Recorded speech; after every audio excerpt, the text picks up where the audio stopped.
wabarakatuh.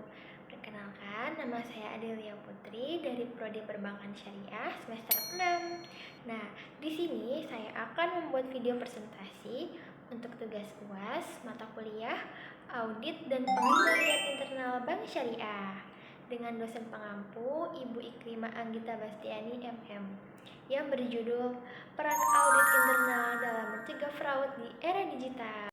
Fraud atau kecurangan bukan lagi hanya soal pencurian uang secara langsung. What? Saat ini fraud bisa terjadi melalui manipulasi data, pencurian data, transaksi fiktif, pencurian data nasabah, kebocoran data nasabah. What? Teknologi memang memudahkan pekerjaan, tetapi juga membuka peluang baru bagi pelaku kejahatan.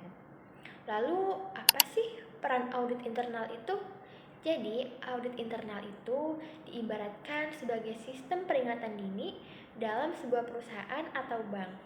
Tugasnya ini tuh bukan hanya mencari kesalahan, tapi juga mendeteksi risiko sejak awal agar fraud ini tuh bisa dicegah. Sebagai auditor internal, kita harus memastikan bahwa sistem keamanan itu tuh bisa berjalan dengan baik, akses data yang diberikan kepada orang tepat, serta setiap transaksi dapat dipertanggungjawabkan. Contoh nyata yang sering terjadi adalah kasus penyalahgunaan akun pegawai. Misalnya, ada seorang pegawai memiliki akses ke sistem keuangan perusahaan karena pengawasannya itu yang masih sangat lemah. Nah, karena pegawai tersebut membuat transaksi fiktif dan memindahkan dana ke rekening pribadi secara bertahap. Agar tidak terdeteksi, akibatnya perusahaan mengalami kerugian yang sangat besar. Namun, tantangan auditor saat ini tidaklah mudah.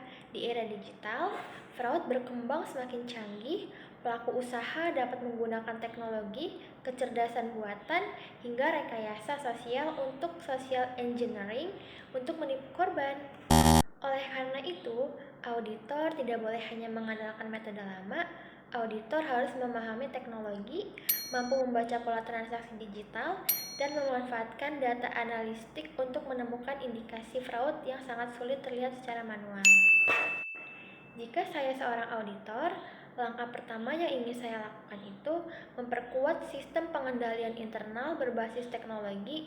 Jadi setiap transaksi itu harus memiliki proses verifikasi yang berlapis sehingga tidak mudah terjadi manipulasi. Lalu yang kedua, melakukan audit secara berkala.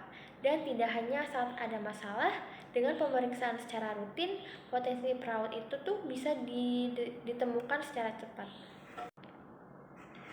Lalu yang ketiga, meningkatkan edukasi kepada seluruh pegawai mengenai resiko fraud.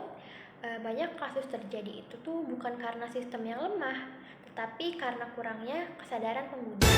Lalu yang keempat, memanfaatkan teknologi analisis data untuk mendeteksi transaksi yang tidak normal secara otomatis.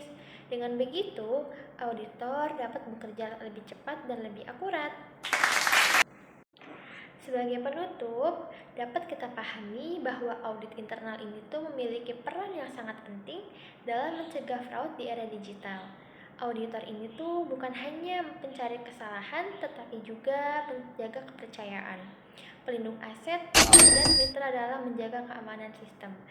Sekian presentasi dari saya, semoga bermanfaat. Wassalamualaikum warahmatullahi wabarakatuh.